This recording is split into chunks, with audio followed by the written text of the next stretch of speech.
Hi guys, welcome back from spring break. I hope you guys are easing into things well, but just take heart. We are only 9 weeks away from summer break. Okay, so hang in there and push hard towards the end.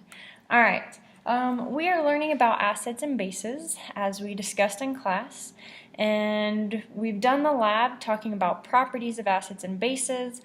And so now I just want to go over some of those properties and give you a few more visuals. As you take your notes and things like that, you are responsible for this information, so make sure that if it's new, that you jot it down, okay? Add it to your notes. It's just a smart thing to do.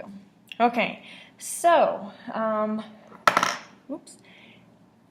litmus paper, okay? Litmus paper is an indicator of acids and bases. Okay, so one of the properties of acids and bases was it will change the color of an indicator. Okay, and litmus paper is one of those types of indicators. I have a variety of solutions. I have starch that we're going to use. I've got distilled water. I have sodium hydroxide, which hopefully from its name you can already start to identify if it's an acid or a base. Okay, and then my last one is HCl, hydrochloric acid. Okay, which hopefully again you hear the word acid in there and you know this is an acid. Okay, and hydroxide, sodium hydroxide, would be our base. So we're going to start with different solutions. Water should have a pH scale of close to 7. Okay, that's the very middle of our scale. We go all the way from 0 to 14. And so water should be in the middle. And so we're going to see safety first. We're going to go ahead and put on goggles. Okay, and so we'll put a little bit of, and I just have this on paper. Okay, it just pretty much remains the same color. It looks a little lighter just from the water. Okay, then we're going to take, let's go with our knowns. Okay, so we have sodium hydroxide should be our base. So we're going to put a little bit of this on one of our litmus papers. Okay, and bases should turn litmus paper blue. Okay, and so there you've got a nice bluey purple color. Okay, so that's an accurate reading. And now we're going to try our HCl. And acids should give it a red color, okay? And we'll put that on there, which here, it's not a deep red, okay? But it is lighter. And there's other papers, litmus papers, that you can use that give you a brighter color. Okay, so if you compare, there's our water with our acid, you can see the difference. Okay, it's just not as bright as our base. Okay, and there's our acid and here's our base. Okay, and I accidentally got some base on my neutral, so you'll have to look here in the middle for the neutral. Okay, so now how about starch? Do you believe starch is an acid or a base? Okay, go ahead and answer. Just, test it out, just for fun. Okay, acid or base? And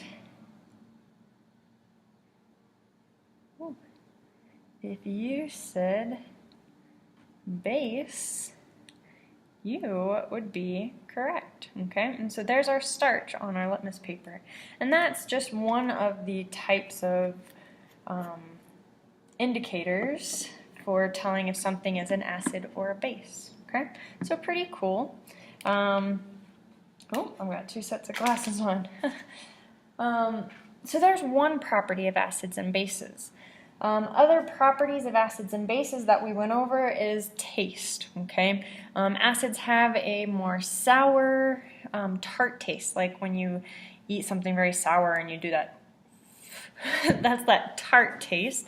And a property of acids, where bitter would be like tablets. Okay, they're not really sour, they're just, ugh, yuck. But that's your bitter taste. With most of these acids and bases, but especially bases, they are very hazardous, okay? Dangerous to taste. So please don't go around just licking random things to tell if they're acids or bases. You could suffer in the long run, okay? Not a wise idea. And then another part of acids and bases, a property, is that they are weak and strong bases and acids, and that is based on electrolytes. Okay, do they dissolve in water? And both of them are electrolytes. They do dissolve in water in most cases, and really what determines if it is an acid or a base has to do with the hydrogen. Okay, and so we're going to go ahead and switch over to our PowerPoint now and talk about some of these properties, or different theories, sorry, about acids and bases. First, we're going to talk about Arrhenius. Second is Bronsted-Lowry, and third is Lewis. Okay, so we'll go ahead and get started. All right, guys, welcome back. We are going to talk a bit about the pH scale, which you can see here in front of you. Eventually, I will get this paper to you, probably Friday. This is your study guide, okay, for chapter 19. So you can see the problems at the top, write them down, and already get a head start on your study guide if you would like. Okay, but as you can see, here in the middle is our pH range, okay, and you go from 0 to 14. Those two numbers are our extremes, okay. Acids go all the way down to the 0 side. That would be an extremely strong acid, the smaller the number is, okay. As that number increases, okay, and you get around here 4, 5, and 6, those are weaker acids, okay. 7 is neutral, but it's exactly 7.0000, okay. Once you go above that or under that, then you go into the acid or the bases, okay. Above that, here we have our weak bases, and as the numbers increase, the bases get stronger. Okay, and so we're going to eventually learn how to figure out the concentration of our acids and bases using this pH scale. Okay, as you saw in our pH is right game today in class, we have different indicators, okay, and our acids tend to go from dark reds, and as they get a little bit lighter and closer to green, they get weaker. Green, here at 7, this light green, is our neutral pH, okay? And then we go to our darker greens and blues, and even darker blues, okay, which this one only goes to a pH of 10. Here on this indicator bottle, I have pH going, it almost looks black. Usually this is going to come out as like very deep purple or violet, if you would like. And so that is a pH 14, here's a pH 12. And so you've got different indicators that give you the colors of the acids and the bases. So you can tell, is it a strong acid, weak acid, neutral, weak base, or strong base, okay? And hopefully from our game today, you have a better understanding of those. So now, what we are going to do is go over how to solve for a Lewis acid and a Lewis base. So I have a new piece of paper here. That way we can do some problems. All right, so now, move you a little bit. We are on page 593, the practice problems. Okay, that way you can follow along with us, with me. There's just me here. All right, so conceptual problem 1, we have identifying Lewis acids and Lewis bases, and I can put mine here. It's a little small, but at least if you don't have your book there, you can pause, and the answer or the questions are down below, at least most of them. Okay, so ammonia is our example here, NH3. And this is common in fertilizers, as it's saying plastics and explosives. We need to identify in this problem the Lewis acid and the Lewis base.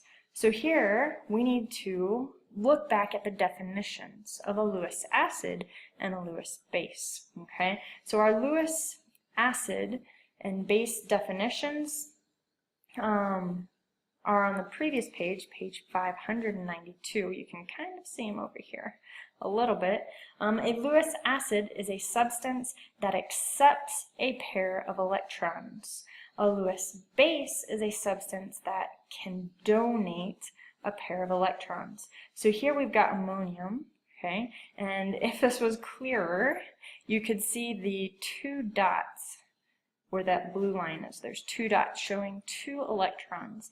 It is going to give those over here to boron fluoride, okay, and then that will allow them to bond together.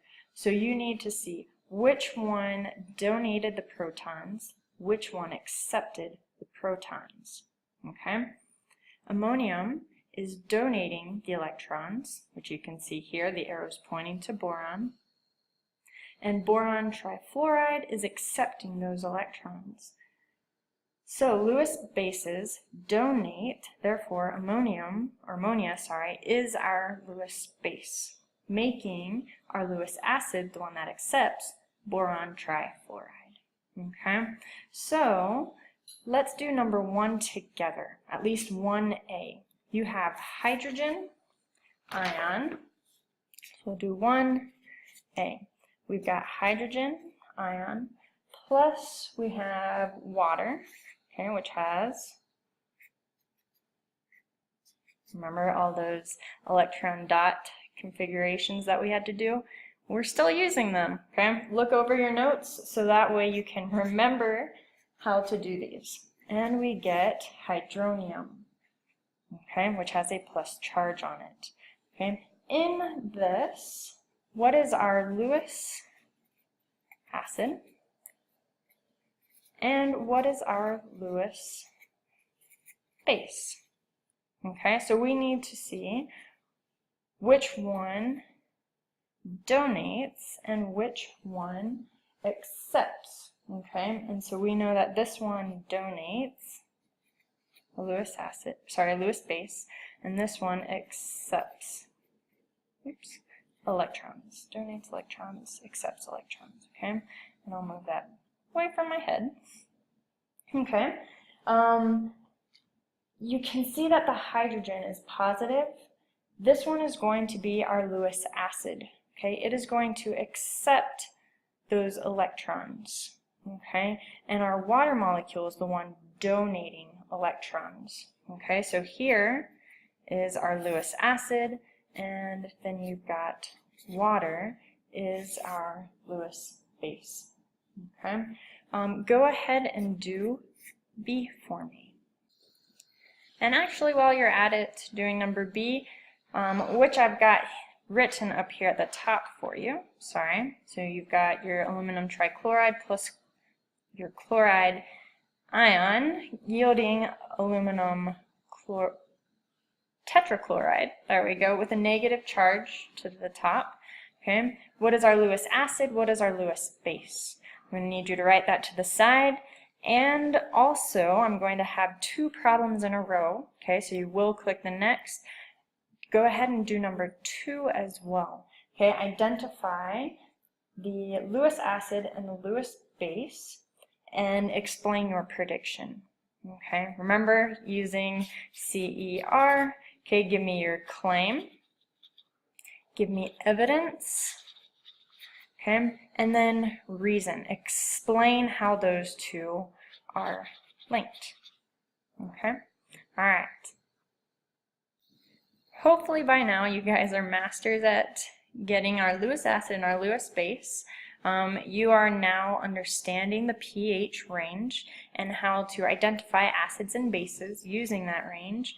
And that is about it for 19.1. Tomorrow you will have 19.3 and 4. I'll have a PowerPoint for you. You're going to fill in the blanks of the the PowerPoint on a worksheet while I explain a few more points as you go through it. Okay, so pretty easy for returning from spring break. All right, bye guys.